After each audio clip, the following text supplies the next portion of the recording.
Hello friends, I am Hannah and welcome to Hannah's Reading Realm. In today's video, we're going to be doing something quite unfortunate. We're going to be reading books that have some way, somehow made it onto my TBR, though they have low ratings. For me, I consider something a low rating if it's below a 3.6. You may disagree. That is how I see it. Typically, if I'm at the store, I will not buy a book if the rating is that low. Sometimes I'll buy books just based on the author and I won't really, in the synopsis, and I won't check. And I'll buy it and it'll end up having a low rating. Sometimes it'll be from a subscription service. Sometimes it'll be just like one of the random books in a series is pretty much nobody's favorite. So with that being said, we're going to jump into the 3 books I'm going to be reading in this video. First things first is we have The Twin by Natasha Preston. I have read 2 books by Natasha. I have read The Cellar, which I gave 3 stars, and I read Awake, which I gave 5 stars. Natasha is kind of like infamous for her books having horrible endings, and that's kind of why I'm thinking this book has a low 3-star rating. This book is about twin sisters. This is called The Twin, if I did not say that.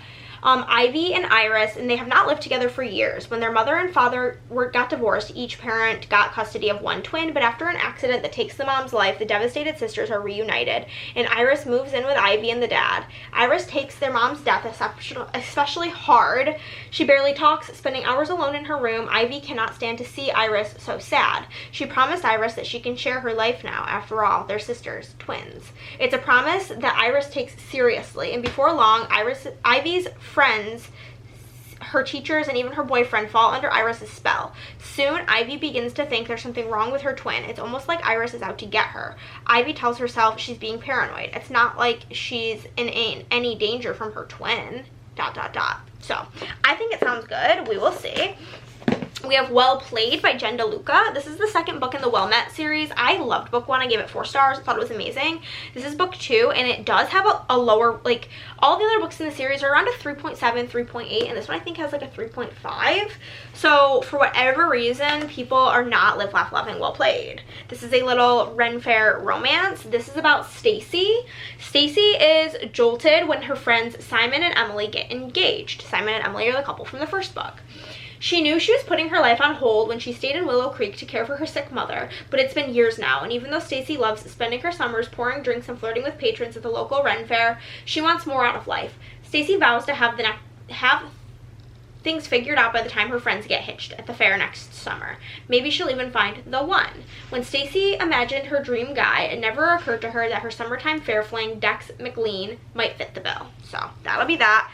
And then I have a book from Afterlight. This was one of the more recent, I've only been subscribed for a few months. This was the maybe March pick, Flirting Lessons. This is a sapphic romance, and it's getting pretty low reviews.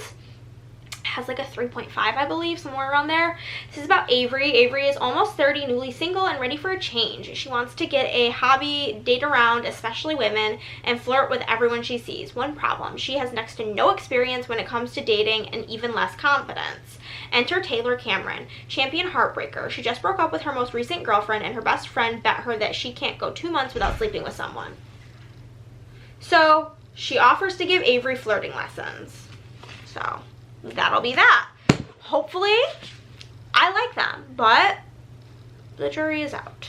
This is for sure not the book I thought I was going to start with for this video. I thought I was for sure going to start with Well Met because I had the audio for it, but last night before I was going to bed, I'm like, oh, usually before bed I will check and see if there's anything available on Libby audio under Skip the Line. And lo and behold, Flirting Lessons is available with a Skip the Line copy for the audiobook, and I was really hoping to listen to this one on audio because I do think I will prefer it. Ooh, I love that there's text messages. I think text messages are so fun.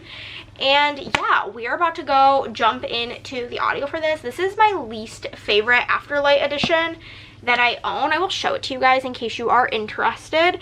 I think Afterlight is a pretty, this is the only, I got it in February. So February, March, April, May, June. We haven't gotten July. So I've gotten 5 of them, and this is the only one that I'm like, man, it's not that cute. So I do think that the subscription is worth it, and you do get a special edition romance book. There is a wait list if you want to join, but here is the special edition cover for Flirting Lessons. This is a completely redesigned dust jacket. Here's what the original looks like. I don't think the original's super cute either, but I think it could have, the shininess of it makes it look cheap that's just where I'm at. Then we've got the gold there, we've got the back. I love the sprayed edges. They are like an ombre blue to purple, and it has like things that I'm sure are gonna like make sense in the context of the book. Then we do have custom end pages. They're different on both sides. Here the couple is axe throwing. Here they are dancing. I don't remember if this one's signed. This one is not signed. Usually they are, but this one's not. And then this is the naked hardcover. It has like a burlesque show, glasses, a face, plants, wine, a book, an axe, a tomato, salsa dancing, painting. You know, I just think it's kind of weak, honestly, compared to some of the others.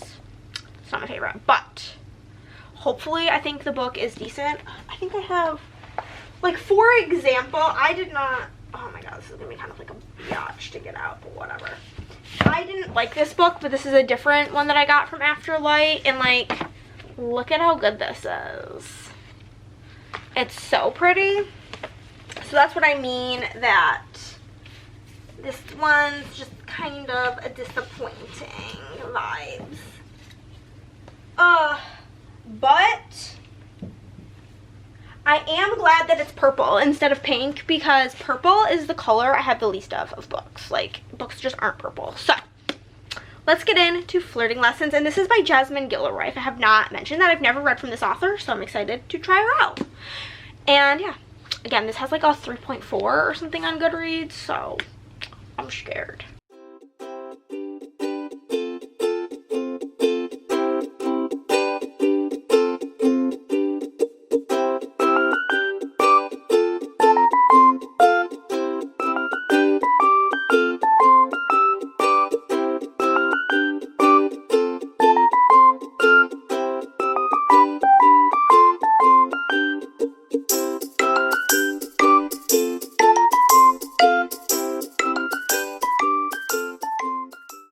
Okay guys, we're making progress. We are about 60% of the way through the book, and I'm happy to report I'm really enjoying it. I'm not sure, my fear is, mind you,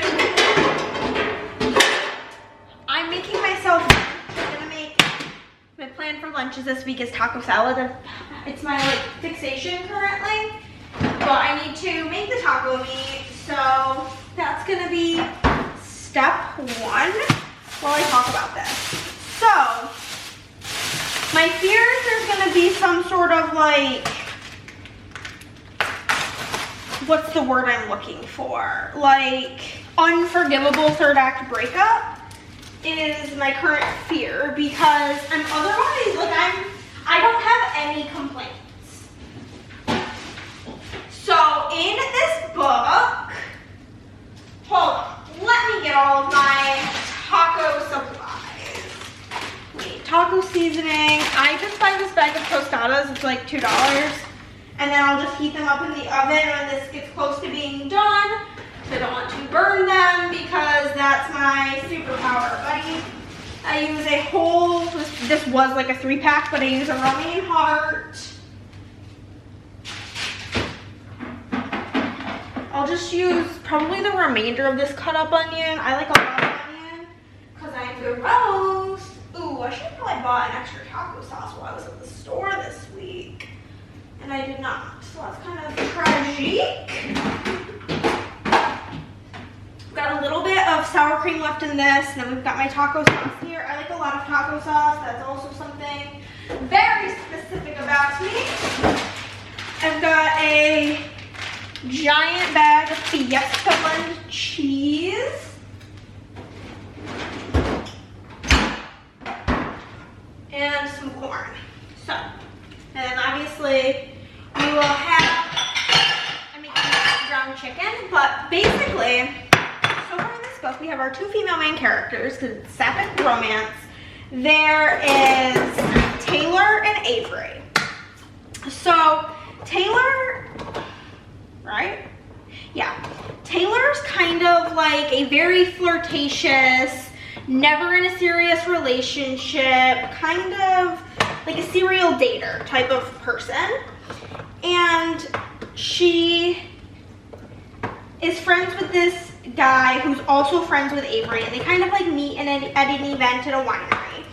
Avery is an event planner, and they meet at this like vineyard winery type place in Napa Valley, and they become friends and they get talking. And Avery has just recently got out of a pretty horrible relationship, and Taylor is also newly single. And Taylor and one of her other best friends, she's having not like a falling out with, but there just have recently been some distance between Taylor and her best friend, because her best friend's married and pregnant, and Taylor just isn't really serious about anything. And so it's kind of made this little divide between them. They're kind of grown apart. And so there's that little aspect, but they make this bet that Taylor cannot go like the whole summer without sleeping with somebody, or however many weeks without sleeping with somebody. And she's like, no, I'll take you up on that bet, but I won't do it. And her way to avoid sleeping with anybody is to volunteer to teach this gal, Avery, how to flirt. And she asks Avery, because Avery's just gotten out of a relationship with a man, and she's looking to like learn how to flirt with men or women. And she's like, actually both. Like, she's like, both, but like I actually don't have much experience with women, and so like I really like to explore that, to like explore her sexuality, whatever.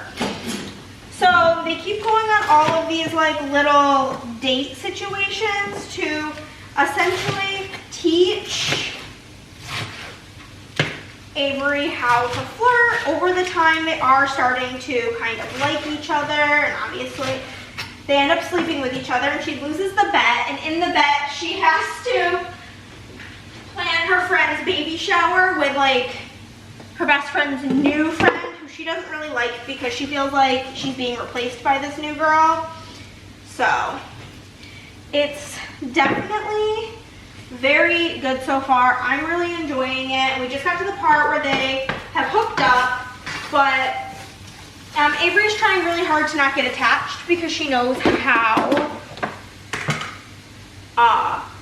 Taylor is, and that she's not like looking for a relationship. And she's like, I really like am not looking for anything right now either. Like, I just got out of this really bad relationship. Like, I need to just be single and just like have fun. And so they agree that they're not gonna sleep together again, and that they're gonna continue the flirting lessons. But come on, we all know that's not gonna fly. But so far, I'm really enjoying it. It's not like a 5-star read or anything, but as of right now, it's a 4. Like, I have no reason that I would not recommend it. I really enjoy both Taylor and Avery. I think they're very enjoyable. I'm interested to see when I'm done to read reviews and see like what people are not liking about it, and maybe it's just something that A, doesn't bother me, or if it's something that happens later on in the story. But they keep going. It's giving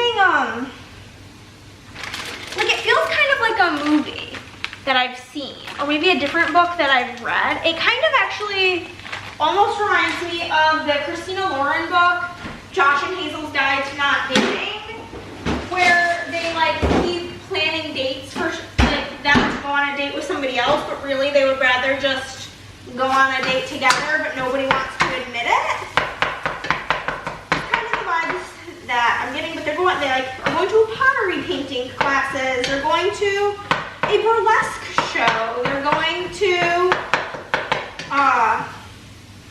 what else have they done? Salsa dancing. Like, they're going to all of these super fun queer spaces for Avery to like explore her sexuality. I don't know. I'm currently really enjoying it. As of right now, it's a 4 for me. I like reserve my right to change my mind if some crazy bullshit happens at the end, which is always an opportunity. opportunity with romance books because sometimes they just really screw the pooch towards the end, but I'm holding out hope that it won't and that it'll be a wonderful conclusion to the story. But we'll find out. I'm gonna finish making my lunch. I'll listen to the book while I read my lunch, and then I will probably watch some YouTube while I eat, and then I will finish. We have 4.5 hours, and I'm listening to it at 3 times speed, so less than 2 hours left. So this will for sure be finished today. I don't know what, I mean, I know that next for this video, I actually have both of the next books on audio, but I don't know which one of my audiobooks is due next, so we'll check that when we get there. I think I'm getting a little bit confused as to which books go with this video. Right? Yeah, that all goes together and this goes together. Okay, this is the low rated video. Okay, so we have finished Flirting Lessons, and as I was saying while I was cooking, this remained a 4-star. I gave it 4 stars. I don't understand the low rating. I thought that the ending was really cute. I thought that I enjoyed it. Nothing super pissed me off with like the 3rd act conflict, and I have no complaints, so I recommend. Now we are starting the audio for this one, which is Well Played. This is book 2 in the Well Met series. It's very strange to me. For like, I feel like usually in series like the books, the ratings just get higher and higher because people are more invested in the series, but this one has a below a 3.5 as well. I think it's like a 3.48 or something. So I'm intrigued to see what that's about, but this is about Stacy. She is friends with Emily, who is the main character of book 1. They both work as like the bar wenches at the Ren Fair, and basically Stacy, from what I'm gathering, just feels like she like wants to be in that phase of her life of like getting engaged, having babies, getting married, doing those things, and she's just not there. And so I'm guessing that's where this is gonna go. I've listened to like maybe 20 minutes of the audiobook, so we have got a lot to find out, and I will check in with you guys when I'm about halfway through-ish this book. This one's a bit shorter than this one. I think the audio for this is like 9 or 8 or 9 hours. So honestly, there's a chance that I could also finish this book today, which would be crazy because I've already finished 2 books today. But that's what happens when it's a really busy work day. But let's get into Well Played by Jen DeLuca.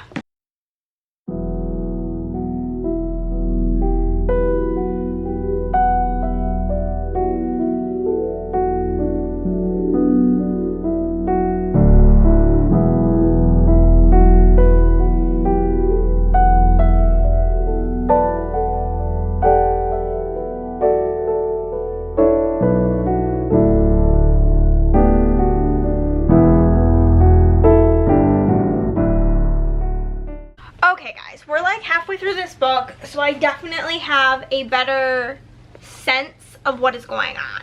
So basically in this book we have Stacy, or Anastasia, which is her like proper name, but she goes by Stacy. She has been working at this Ren Fair basically her entire life since high school.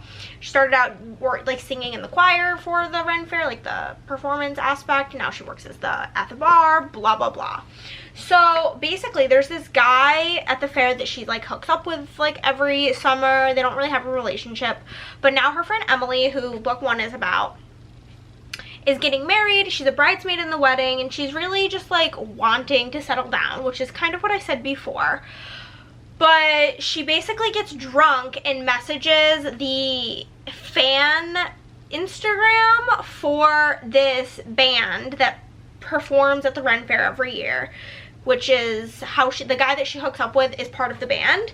And she thought in her drunkenness that she messaged him, but she really messaged the fan page. But like they get talking, and he's like, here's my phone number and my email, like let's have this conversation be more private. So they start emailing and texting and having this whole relationship. Well, come to find out, it's not him. It's his cousin. It's his like cousin or something that she's been conversing with now for like a year, because this happened at the end of Ren Fair last summer, and now they've been planning Emily's wedding. Her and Simon are getting married at the Ren Fair this upcoming season, and she's now finding out that she's been talking to the wrong guy this whole time, and he kept like alluding to the fact that there is something he needed to tell her, but it was like an in-person conversation that had to be had. So far I'm really liking it. It's giving me the same vibes as the first one, like a 4-star, like really enjoyable, just like a fun, happy, silly rom-com, which in real time, this is, I feel like, a broken record saying this like in every single video, I am unwell mentally. It's been a very, very bad month just on a personal level, and so silly, goofy rom-com is where my brain is at. So being able to just like have a silly little rom-com, like this feels like this would be like a straight to Netflix rom-com. Feels like this would be on the Hallmark Channel, okay? Like that's where we're at. This is not a rom-com that makes it to the movie theater. No. But I love it. I love it nonetheless, and I'm having a really great time with it. I really like our main girl, Stacy. I think she's really cool, really funny. She's also like very much so like she's very much like a very unorganized person, but she's helping out with some aspects of the fair because Simon and Emily are getting married at the fair. They like have other things they need to focus on, so it's just like she's really growing into herself, and I don't know, I'm really enjoying it, and I'm thinking it's gonna be a 4-star. So far so good with this video. Like these poorly rated books, I'm live, laugh, loving. So maybe I'm trash. You ever think about that? Okay, we have finished Well Played, and I did give it 4 stars. So with Flirting Lessons, that's a book where like I don't really have any idea why it's getting there's no reason in my mind that it should be getting a bad rating. Like there was nothing about it. This book, however, I gave it 4 stars, so I obviously enjoyed it, but I can see the level of miscommunication and the like dishonesty being an issue for people and drawing them to the conclusion of thinking it's a bad book. This one, I can understand the low rating, but like it was a Hallmark movie and it's what I need right now, okay? Right book, right time. Next, we're moving into The Twin, which this is the one with the worst rating out of the 3 and the one I'm most skeptical of. This is a YA thriller, and this is my 3rd book by this author. I really liked one of them, and the other one I read, I loved it literally until the like last chapter, and then I hated it.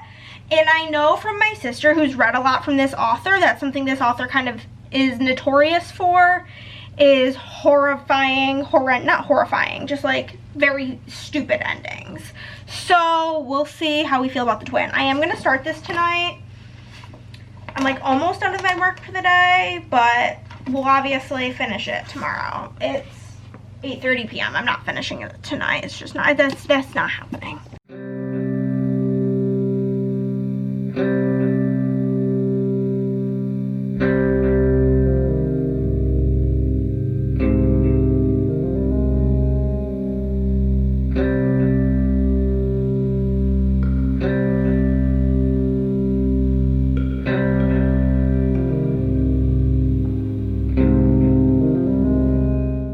Okay, y'all, we have finished The Twin. This was definitely the least enjoyable book for this video, and I did give it 3 stars. This book is kind of like the definition of a 3-star for me. Basically, we have our 2 sisters, Ivy and Iris, and they're twins. The mom dies in a dies in an accident. One twin lives with the mom, one twin lives with the dad. They're divorced, kind of like Parent Trap. And then when the mom dies, the sister that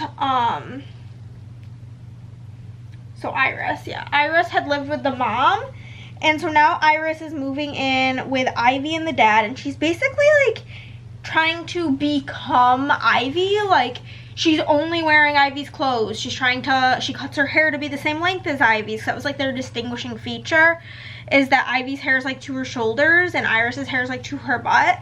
So she chops off her hair. She tries like stealing her friends, and she's like succeeding at all this and manipulating it, and nobody is seeing her for what she is besides Ivy.